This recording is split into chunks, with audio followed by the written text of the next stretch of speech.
E agora eu vou iniciar te perguntando o que é projeção astral, porque muitas pessoas ainda têm dúvida. Então, você tem muito conhecimento para nos passar. O que seria? Vamos lá. O ser humano ele tem como potencial um grupo de capacidades parapsíquicas. Vamos pegar, por exemplo, a parte anímica. Qualquer ser humano tem a capacidade de pensar.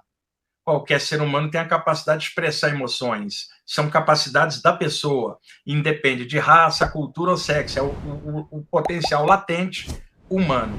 Isso foi chamado em latim de ânima ou animus, o anímico, aquilo que é o potencial da própria alma, né? Em grego, psique. Então, nós temos um conjunto de capacidades psíquicas, como pensar e sentir, que são latentes e independem de qualquer espiritualidade, é humano. Além dessas capacidades, nós temos em estado latente um conjunto de potenciais parapsíquicos paralelos a essas capacidades normais. Quais são esses potenciais? Telepatia, que é a comunicação pelo pensamento, clarividência, experiências fora do corpo, ativação dos chakras, a parte mediúnica. Então, tem um conjunto de potenciais que emerge, às vezes, espontaneamente em alguém e em outros emerge a partir de treinamento e estudo específico. Desde a antiguidade, notadamente no Oriente Antigo, já se falava desses potenciais, mas esses estudos não eram abertos, né, Priscila? Eram feitos dentro dos templos de outrora, na velha Índia, de mestre para discípulo, dentro do yoga ou do Vedanta antigo, por exemplo. No Antigo Egito, dentro dos templos, e na velha Grécia, a parte hermética. Na China antiga, o taoísmo. Nada disso era ventilado em aberto, mas sim dentro dos templos, através de iniciações e aprofundamentos específicos. Por aquela ocasião, se dizia que a coisa mais profunda que existia era o conhecimento espiritual. Então se dizia que algo tão elevado não caberia numa mente medíocre e um grande amor não caberia num coração egoísta. Então, o que os mestres da tradição oriental, em geral, faziam? Uma seleção para peneirar aqueles que tivessem uma têmpera forte, que ousasse atravessar a barreira do mistério para vencer a si mesmo, que ousasse romper a barreira do invisível entre os planos e perder o medo de uma série de coisas. Então, eles criaram conjuntos de provas, chamadas iniciações, que quem passasse como calouro ou neófito por elas, seria então iniciado aos arcanos, aos mistérios. Isto era feito em todo o Oriente Antigo, na China, no taoísmo, com a característica chinesa, na Índia, dentro das várias linhas do hinduísmo antigo, no Egito antigo, na Grécia antiga e daí por diante. Então, o que esses estudantes espirituais trabalhavam nas iniciações em geral? O desenvolvimento das capacidades latentes, objetivando o estado de consciência cósmica, a expansão da consciência, que era o alvo. Sabedores, então, aqueles mestres de outrora, que o ser humano tinha um conjunto de potenciais, antes de alcançar a consciência cósmica, o ser humano precisa perder o medo, senão ele não vai entrar nas estrelas nunca, se ele tiver com medo.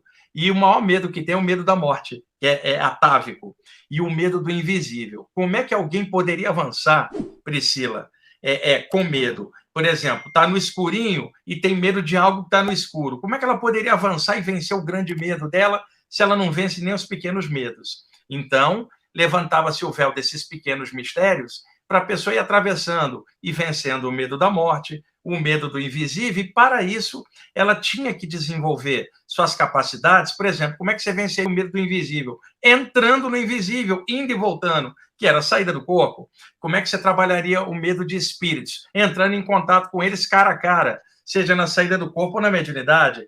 Como é que você mergulharia para dentro? Através dos seus chakras, pulsando para dentro e depois para fora. Então, não havia como avançar somente meditando. E é claro que isso seria o ideal, mergulhar em si mesmo, descobrir a si próprio, vencer a si mesmo, expandir a consciência. Mas quem é que consegue fazer isso de frente? Então, existem graus que a pessoa vai avançando até conseguir chegar naquele ponto. O objetivo é sempre a consciência melhorada. E existem capacidades parapsíquicas como desenvolvimento, que pode ser usado para chegar naquela consciência maior. E se avisava naquela época, Priscila, que o objetivo não era esses poderes parapsíquicos, que eram apenas ferramentas. O objetivo era despertar da consciência, porque eles queriam evitar que as pessoas se encantassem com fenômenos paranormais e esquecessem do alvo, que era a consciência cósmica. Então, quando aquilo era trabalhado direitinho, desenvolvia o candidato até um dia ele chegar naquele nível.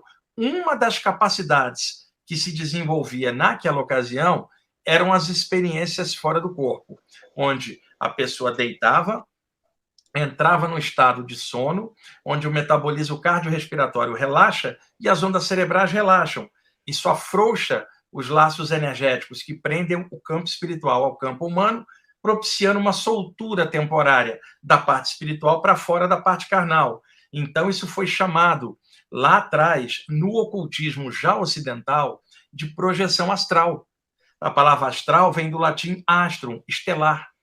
Quem popularizou a palavra astral foi o sábio Paracelso, alquimista, no século XVI, que falava que o que é oriundo da Terra é terrestre, se não é oriundo da Terra, veio do astral, o estelar, o espiritual. E ele, na verdade, no século XVI, ele não criou a expressão, ele revelou uma expressão que era usada nos bastidores do ocultismo, porque naquela época ainda vigorava a Inquisição, e se alguém fosse pego falando dessas coisas, ia para a fogueira da Inquisição, né? Isso é história. Então, a palavra astral já existia, mas ela aparece externamente em livro com o Paracelso no século XVI. Então, da palavra astral, surgiram as expressões plano astral, corpo astral, projeção astral e, por corruptela, viagem astral. Durante alguns séculos, vigorou aqui no Ocidente esse tipo de nomenclatura para a saída do corpo. No século XIX, o Allan Kardec chamava o corpo astral do Paracelso de perispírito, né? Que é a mesma coisa com o nome à moda espírita. E no Livro dos Espíritos, o Allan Kardec dedicou um capítulo inteiro para as saídas do corpo, que é o capítulo 8, a partir da pergunta 400 em diante, onde os espíritos falam para ele, pelos médiuns, de que durante o sono o espírito volta ao plano original, que é a parte espiritual, que ele chama ali de emancipação da alma. Depois, no espiritismo se expandindo, na série Nosso Lar, do André Luiz, apareceu a expressão desprendimento espiritual aqui na área espírita brasileira. Outros espíritas chamavam de desdobramento espiritual. Já a parapsicologia chamou de experiência fora do corpo. Alguns autores chamam viagem fora do corpo. O outro falaria voltinha no além, voadinha no astral. Os nomes, Priscila, foram surgindo aos montes. Mas, na literatura antiga, o nome projeção astral ou viagem astral perdurou. E, modernamente, experiência fora do corpo, projeção da consciência, viagem fora do corpo. Que é essa capacidade que tem de, quando o corpo está num estado de sono ou igualzinho nele, a pessoa se desprender para fora da matéria e vivenciar uma experiência à parte, como se ela fosse um espírito fora do corpo. Sim.